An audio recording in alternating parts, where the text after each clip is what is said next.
आज सुने महाशिवरात्रि पर भोलेनाथ की खूब सुंदर गाथा। एक सास और बहू थी, दोनों बहू सास में गहरी प्रेम था। बहू का नाम लक्ष्मीनिया थी और सास के नाम लखी थी। दोनों सास बहू 12 मास भोलेनाथ की पूजा करती, हर एक सोमवार का उपवास करती। मंदिर जाकर सास बहू पूजा करती, आरती करती। लेकिन सास बहू का एक ही दुख था कि उनकी बहू का 3 साल शादी का हो गया, लेकिन कोई संतान नहीं हुआ। इसलिए सास बहू हमेशा दुखित रहते। लकी और लकी का बेटा और माँ बेटा मिलकर खेत बाड़ी संभालते, बहू घर संभालती। बहू मन ही मन चिंता करती कि 3 साल तो शादी का हो गया, आज तक मैं माँ नहीं बनी। अगर माँ नहीं बनी तो जब मैं बाहर जाऊंगी तो लोग ना जाने मुझे क्या कहकर पुकारेंगे और क्या क्या जो कहेंगे वो पता नहीं। मैं तो आज तक माँ नहीं बनी। इतना दिन से भोलेनाथ का पूजा कर रही हूँ, फिर भी भोलेनाथ मुझ पर नहीं ताक रहे हैं। सास भी यही चिंता करती कि अगर मेरी बहू को संतान नहीं होगा तो ये संपत्ति कौन भोगेगा, कौन भोग करेगा।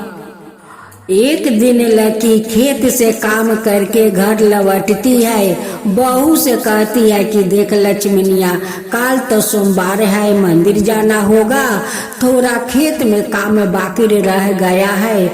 हम लोग माँ बेटा सुबह जाकर खेत का काम खत्म कर लेंगे, तब हम लोग 12 बजे से मंदिर चलकर भोलेनाथ का पूजा करेंगे। बहू कहती है कि ठीक है माँ जी। सोमवार का दिन सास बहू मंदिर जाती है, श्रद्धा भक्ति से भोलेनाथ का पूजा करती है, आरती करती है और घर लौट आती है। उस दिन बहू भोलेनाथ से कहती है, हे भगवान, मुझसे कोई भूल हो गया है क्या कि आज तक मैं माँ नहीं बनी, या आपका सेवा में कोई कमी रह गया है कि आप मुझे आज तक माँ नहीं बनाया। भगवान, अगर मुझसे भूल हुई है तो ठीक है भगवान, कोई बात नहीं है। लेकिन आज आपको मैं कसम देती हूँ कि जब तक आप मुझे माँ नहीं बनाएंगे तब तक मैं मन रहूंगी और किसी से भी बात नहीं करूंगी। जब सास बहू पूजा करके मंदिर से लौट रही थी, रास्ते में एक काला पत्थर मिला। उस पत्थर को लक्ष्मीनिया उठाकर अपना घर ले आती है और उसी पत्थर को पूजा करना शुरू कर देती है। जब लकी खेत से काम करके आती है तो उस दिन बहुत थकी हुई थी। बहू से कहती है कि ओ लक्ष्मीनिया, थोड़ा पानी लाओ, हाथ पैर धोना है, आज मैं बहुत थक गई हूँ। लेकिन उस समय तो लक्ष्मीनिया भोलेनाथ का पूजा कर रही थी। जिस घर में लक्ष्मीनिया उस काले पत्थर रख कर पूजा करती थी, उस घर में सासू माँ कभी नहीं जाती थी और नहीं जान पाती थी कि मेरी बहू इस घर में भोलेनाथ का पूजा करती है।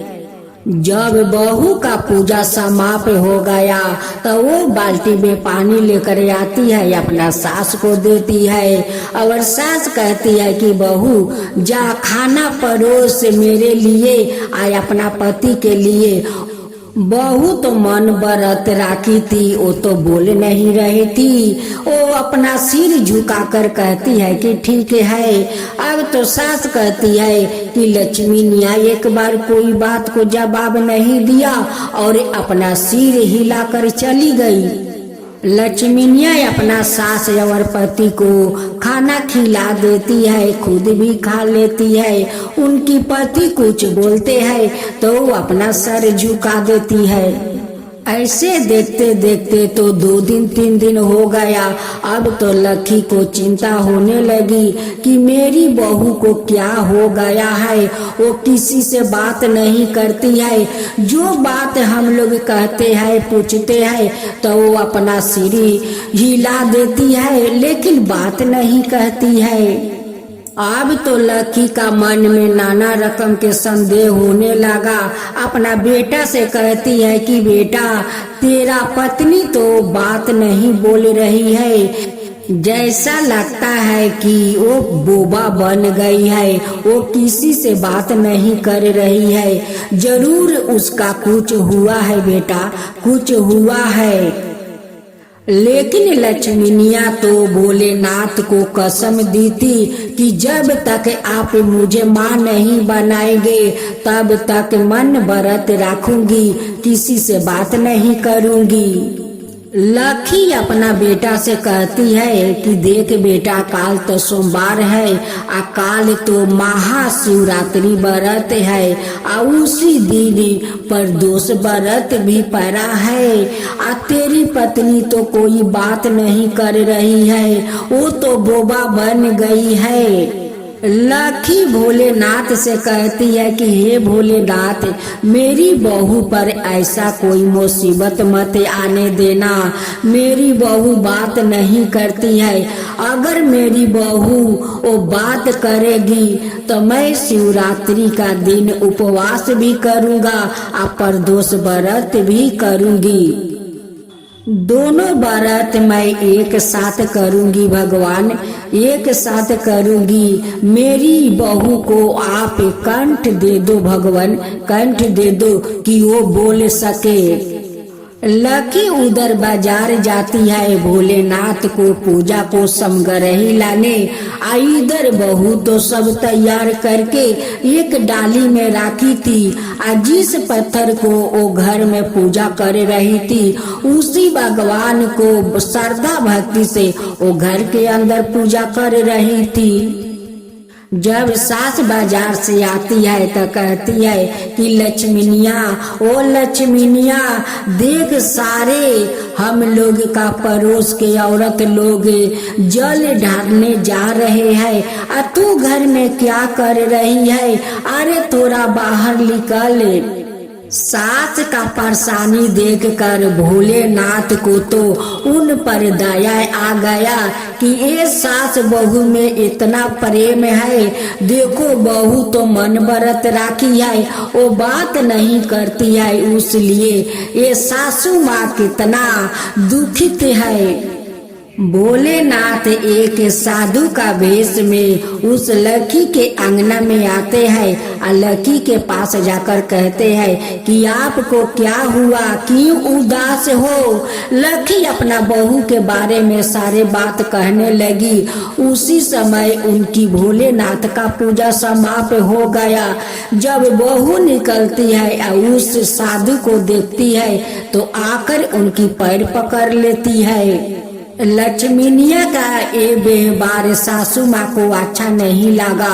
वो कहने लगी कि बहू, तू अच्छी काम तो नहीं की, एक गैर पुरुष को आकर तुम पैर पकड़ लिया, इसका कारण क्या है बहू, तुम बताओ। अब भोलेनाथ तो सब सुन रहे थे। भोलेनाथ तो मुस्की मार मार करे वो हंस रहे थे और देख रहे थे कि ये देखो लकी का अपना बहू पर संदेह हो गया कि गैर पुरुष के साथ इनका कुछ है। लक्ष्मीनिया तब अपना मन व्रत तोड़ दिया और वो कहने लगी कि माँ, ये कोई गैर पुरुष नहीं है माँ, ये तो साक्षात भोलेनाथ है माँ, भोलेनाथ है। जब लकी अपना बहू को बोलते हुए देख कर लकी तो बहुत आश्चर्य में पड़ गई कि ये तो चमत्कार हो गया। ये साधु के पैर पकड़ते पकड़ते बहू मेरी बोलने लगी। और वो तो साक्षात भोलेनाथ थे और उनकी तो मन बरत थी, उसलिए तो बहू उनकी बात नहीं कर रही थी।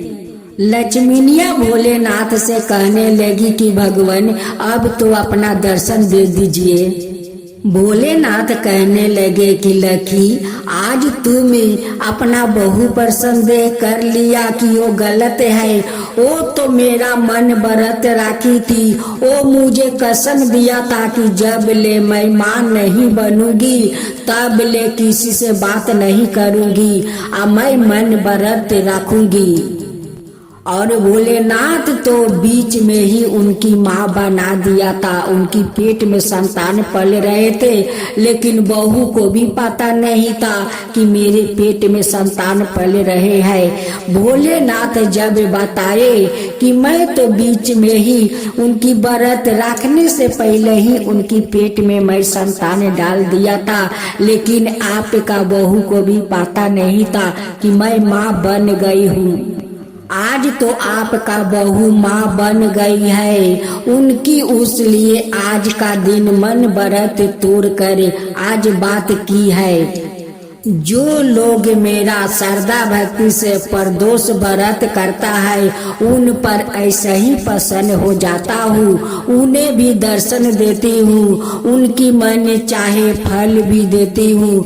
जिसका शादी नहीं होता है उसका वर भी देता हूँ, जिसका संतान नहीं है उसका संतान भी देता हूँ। लेकिन ऐसे ही श्रद्धा भक्ति से जो पूजा करने वाला मेरा भक्त है उनकी अबर से मैं उनकी इच्छा पूरा करता हूँ। लकी हाथ जोड़ कर और अपना सिर झुकाकर कहने लगी कि भगवान आज तो आप अपना दर्शन हम लोग का देकर हम लोग के धन कर दिया है। भगवान दर्शन देकर धन कर दिया है। मेरी बहू को माँ बनाकर मेरा मन में आप श्रद्धा भर दिया है। मैं ऐसे ही आपको श्रद्धा भक्ति से परदोष व्रत करूंगी। भगवान भोलेनाथ उनकी बहू को पुत्र सौभाग्य रहने के लिए आशीर्वाद देते हैं और अंतर ध्यान हो जाते हैं। कुछ दिन का बाद लक्ष्मीनिया खूब सुंदर एक बेटा को जन्म देती है। अब तो उनकी घर में खुशियां से घर भर गया। सास अपना बहू से कहती है कि देखो लक्ष्मीनिया, भोलेनाथ का ये परदोष व्रत के कारण तो हमारा घर में पोता आया है। हम लोग हर परदोष व्रत करेंगे। अब तो लकी सारे अपना पड़ोस में जाकर इस परदोष व्रत के बारे में प्रचार करने लगी कि देखो इस व्रत के कारण मेरे घर में पोता आया है। तुम लोग भी परदोष व्रत करो, भोलेनाथ तुम लोग का घर में भी खुशियां भर देंगे। सभी पड़ोस के औरत लोग परदोष व्रत करने लगे। हे भोलेनाथ, जैसे उस लक्ष्मीनिया को गोद भर दिया वैसे सबका गोद भरना, सबको वर देना। हे भोलेनाथ, सबका ऊपर कृपा करना। जो आपका कथा कहे, जो सुने, जो हुंकार भरे, उन सबका ऊपर कृपा करना। हे भोलेनाथ, सबका ऊपर कृपा करना। भोलेनाथ की जय हो, भोलेनाथ की जय हो। जय शिव ओंकारा, प्रभु है शिव ओंकारा, ब्रह्मा विष्णु सदा शिव हरदन धारा। ओम जय शिव ओंकारा, एकानन चतुरानन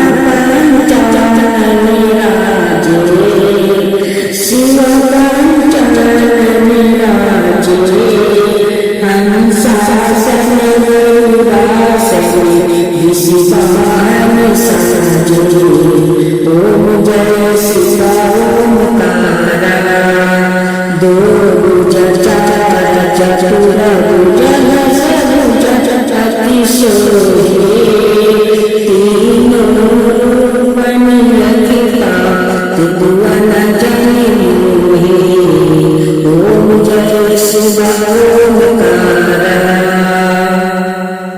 अक्षरमाला बलिमाला मणिमाला चंदन मृगमद सोहे बोले सुधिकारी ओम जय शिव ओमकारा शीतंबर पीतांबर गंबर अंगे सनकादिक मणिमादिक भूतादिक संगे ओम जय शिव ओमकारा करके मंडल चक्र सुंदरता जग करता जग भरता जग पालन करता ओम जय शिव ओमकारा ब्रह्मा विष्णु सदा शिव जानत अविवेका प्राण बचते मध्यम याहे तीनों ओम जय शिव ओमकारा तीर शिव जी के आरती जो कोई नर गावे शिवा जो कोई नर गावे कहत शिवानंद स्वामी मन भजत शिवानंद स्वामी मन बाचित फल पावे ओम जय शिव ओमकारा जय शिव